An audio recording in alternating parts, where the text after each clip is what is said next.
तो जो आज की मीटिंग है बाल विवाह, इस पर बोलने से पहले मैं दो लाइनें कहना चाहूँगा, ध्यान से सुनिएगा। बहुत अच्छी लाइनें हैं कि बच्ची यानी लड़कियां सभी की है प्यारी और 18 साल तक रखो इसे कुंवारी। समझ में आया? मतलब ये जो बाल विवाह है ये किस तरह से शुरुआत हुई और इसके क्या क्या हानिकारक दुष्प्रभाव है, ये इसके क्या क्या कारण है, वो सब तो मैं भी आपको बताऊंगा। लेकिन उससे पहले मैं जो है ये लाइनें बताना चाह रहा हूँ ताकि आप लोग भी इसमें आपको भी सुनने में अच्छा लगे। दो लाइनें और हैं कि कम उम्र में ना करो शादी, कम उम्र में ना करो शादी, तो इससे नहीं होगी तुम्हारी बर्बादी। तो जो ये बाल विवाह है क्या होता है कि ये बहुत ही प्राचीन समय से चलती आ रही एक कुप्रथा है।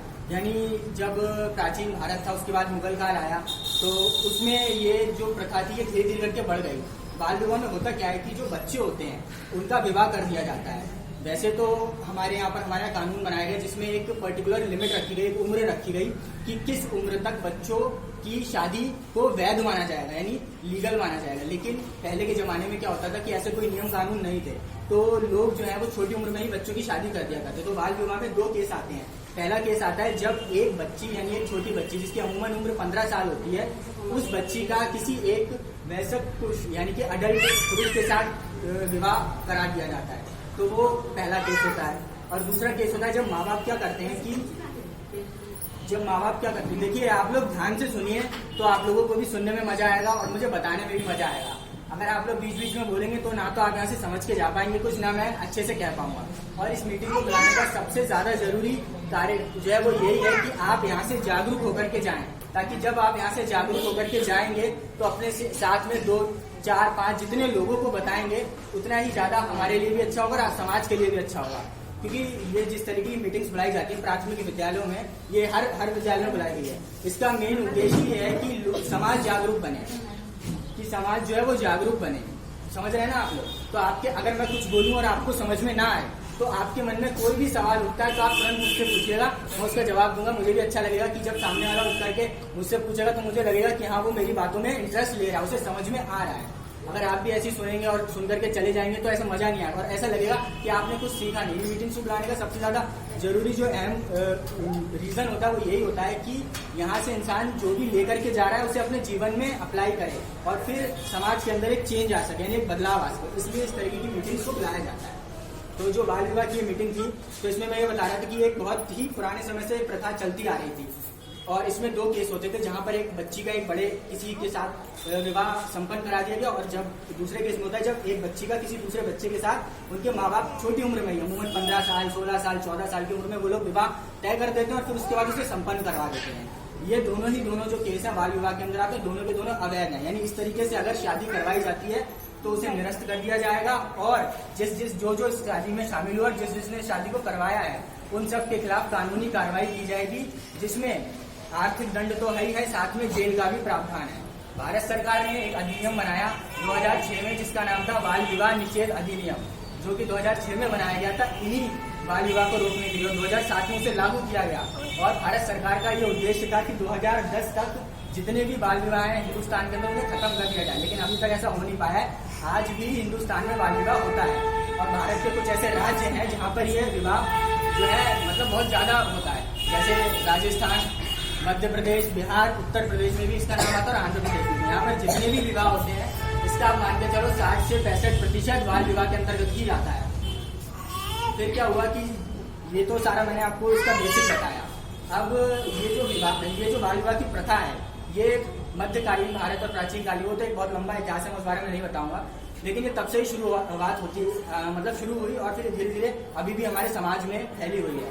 एक तरफ हम लोग कहते हैं कि भारत को विश्व शक्ति बनाएंगे, अमेरिका की तरह पावरफुल बनाएंगे, और दूसरी तरफ इस तरीके की जो प्रथाएं हैं ये हमारे जो देश है उसको खोखला कर रही है। तो जो ये मीटिंग्स बुलाई जाती है इसीलिए बुलाई जाती है ताकि समाज में जाकर के आप बताएं 4 लोगों को, तो उससे उस चीज के प्रति लोग जागरूक बने और जब लोग जागरूक होंगे तो तभी समाज का सुधार हो सकता है। अब जो बाल विवाह इसके कई सारे कारण होते हैं, जैसे सबसे पहला कारण अगर है तो गरीबी। देखिए समाज के अंदर जितने भी अपराध होते हैं, कोई भी विसंगति होती है, कुछ भी गलत होता है, उसमें कहीं ना कहीं गरीबी का एक अहम योगदान होता ही होता है। तो इसी तरीके से बाल विवाह में भी है। क्या होता है, बच्चों के माँ बाप होते हैं तो उनके पास इतना सामर्थ्य नहीं होता है कि वो अपने बच्चे को एक अच्छा जीवन दे पाए, और बाल विवाह में खासकर लड़कियों को ज्यादा परेशानी होती है लड़कों के मुकाबले, और उन्हीं का ज्यादा होता है। तो इसलिए क्या होता है कि जो लड़कियां हैं, जब उनको वो अच्छा जीवन नहीं दे पाएंगे तो उनके मन में कहीं ना कहीं एक डर होता है कि मेरी बच्ची के साथ कुछ गलत ना हो जाए। इसलिए वो क्या चाहते हैं कि जल्द से जल्द मैं अपनी बच्ची की शादी करा दूं, ताकि मेरे ऊपर जितनी भी जिम्मेदारी मैं उनसे मुक्त हो सकूं। तो गरीबी जो है ये बाल विवाह का एक अहम और एक प्रमुख कारण है।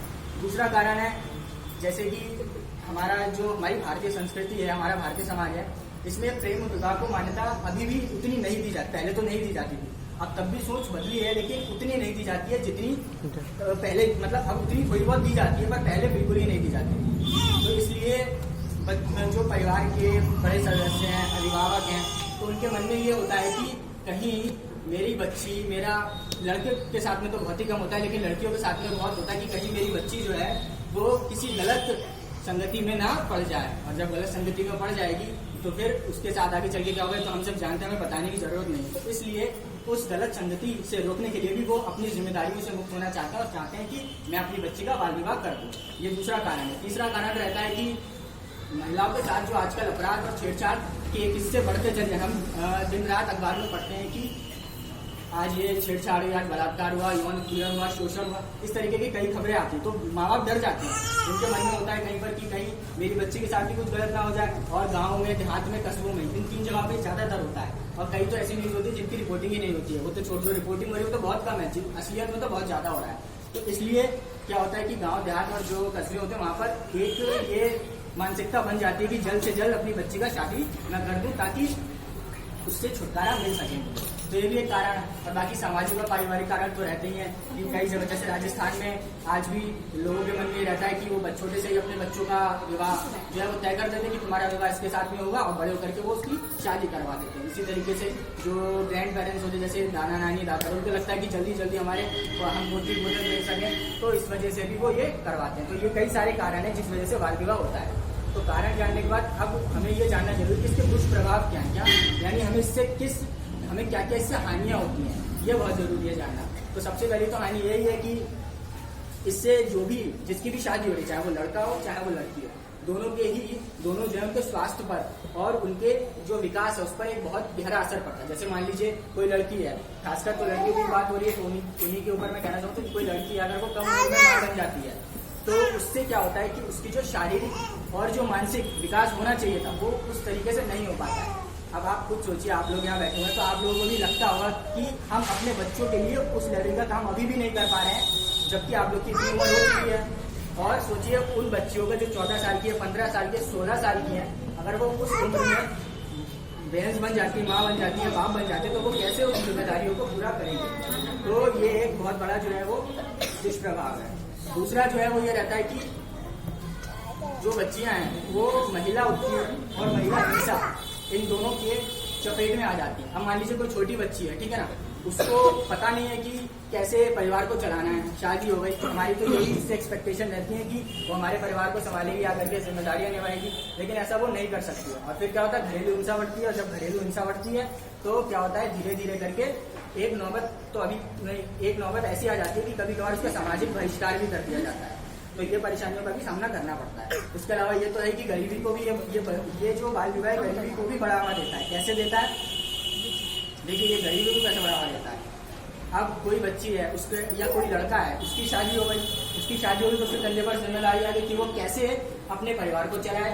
कई केसेस में ऐसा होता है, कुछ में नहीं होता, जिनका जो बैकग्राउंड होता है वो बहुत अच्छा है, पैसे वाले हैं, उनमें तो नहीं होता है, बाकियों में होता है। तो उसको जो शिक्षा प्राप्त करनी चाहिए थी वो तो उसने की ही नहीं। अब जब शिक्षा ही उसने अच्छी प्राप्त नहीं की तो उसको रोजगार के अवसर कैसे मिलेंगे, और जब अच्छा रोजगार नहीं मिलेगा तो वो अपने परिवार को कैसे चलाएगा। तो इस वजह से क्या हुआ कि वो धीरे धीरे उस दलदल में फंसता जाता है और वो गरीबी की तरफ आगे बढ़ता चला जाता है। तो ये गरीबी को भी बढ़ावा देती है। इसके अलावा स्वास्थ्य भी खराब होता है। जो बच्चे जिनकी शादी हो जाती है उनके शरीर में पोषक तत्वों की कमी हो जाती है, और जब पोषक तत्वों की कमी हो जाती है तो धीरे धीरे करके जिस तरीके से उनका विकास होना चाहिए था वो भी नहीं हो पाता। तो ये भी एक उसका दुष्प्रभाव है।